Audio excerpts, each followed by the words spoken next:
Hi everyone, uh, welcome back to the channel. My name is Siddharth Navani and today we would be discussing maximum subarray problem. So this is one of the very common problem which we encounter in the data structure and algorithm world. Okay, so let me quickly go over the question. You can also pause your video and read the question again. So the question says, given an integer array nums, find the contiguous subarray containing at least one number which has the largest sum and return its sum.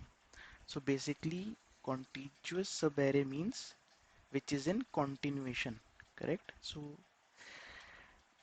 here the question says we have an input array. We have to find that continuous sequence of elements which will give us the highest sum.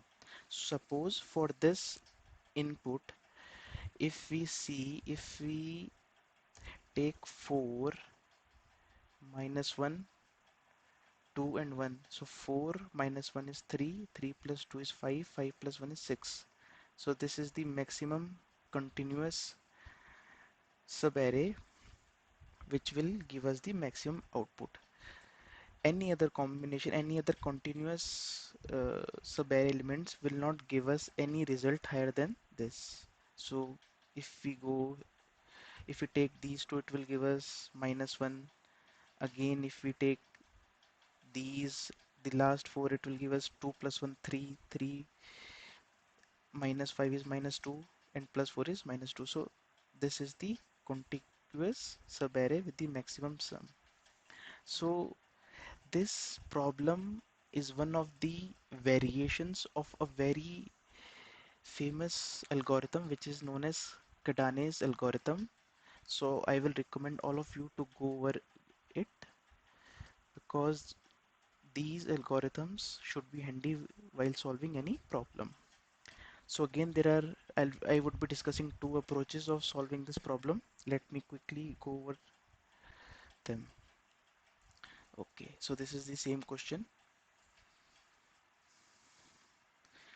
So here what I am doing, I will maintain an array. I have named that array DP.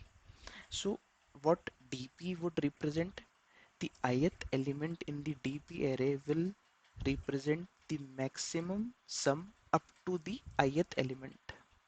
So if we take this array as the input, so let's say dp of 0 would be the maximum sum including the 0th position, which is nothing but minus 2 because it is the initial element. If I talk about dp of 1, it would be the maximum sum up to this. So if I club minus 2 along with this, it will give us minus 1, so, which is less than the current element. So dp of 1 would be 1, the maximum of continuous element which we encounter up to the ith position, right? So here we don't have to include the previous element because including it will reduce our maximum sum.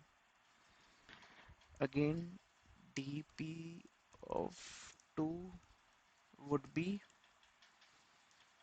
we will consider these three elements up to this element. So minus 2 plus 1 is minus 1 and minus 1 minus 3 would be minus 4. So if I include the previous elements, it would give us minus 4. So I would not include them. I'll just take the current element. Again, dp of third will be 4 because we don't want to include the previous elements as they will decrease the maximum sum which we encountered till now. Again, dp of 5 would be, the dp of 5 would be 4 plus minus 1 would be 3 because if I include just the previous element, that sum would be maximum than the current element which is minus 1, including the rest of the elements which I have highlighting minus 2, 1 and 3 will further decrease the sum and we don't want to include those. So if you can see, this forms a sort of a pattern. So dp of I would be dp of I minus 1 plus the current element, either that or the current element itself, the maximum of these two, right? So here I have written the same thing. I am just looping through the array and I am filling the dp array. I have initialized it, the zeroth position, with the first element. As I told you here, the first element in the dp array would be the element itself because there is no element prior to that. Okay, I'll start the loop from 1 and I keep on looping until the end and keep on filling this array dp. Correct? It gives us the maximum sum, which continuous sum we encounter till the ith index, which would be the maximum sum of dpi minus 1 if we are including the previous sum plus the current element or the current element itself.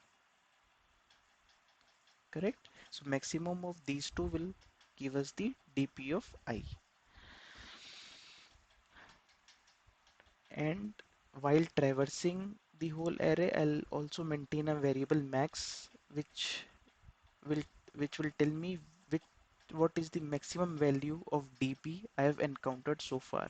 So if I fill this array and I just simply search the maximum value in this array, I can simply find out what is the maximum contiguous sum. Correct? So that is why I'm keeping a max array, which is nothing but max is the maximum of the max I have encountered so far plus the current dp of I. So once this is complete, I'll simply return max, which would give me the maximum value in the dp array. So this, the highlight thing which I'm showing, calculating the maximum part, is nothing but a variation of Kadane's algorithm.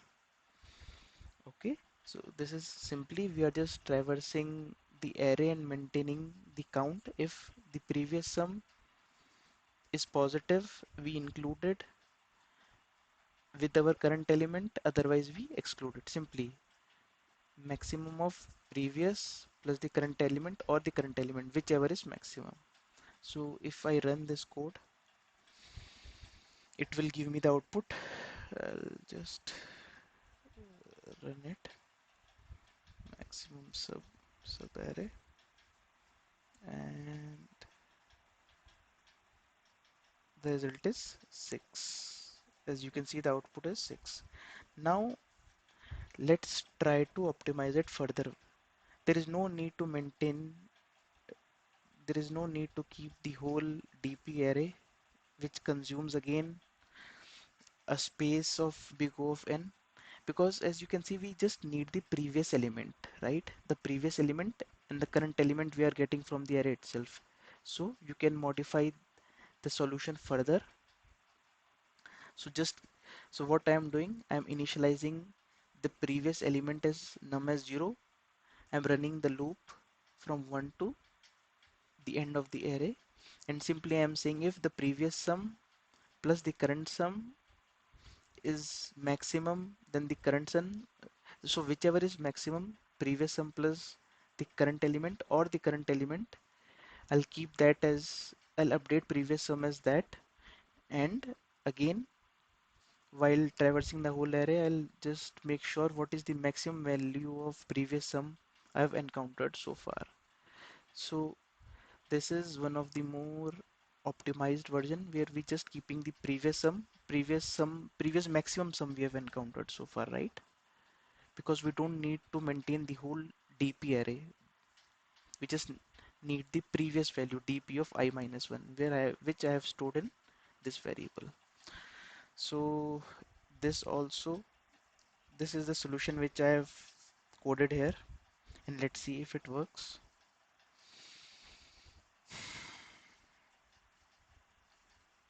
Yes, it got accepted. So thank you for listening.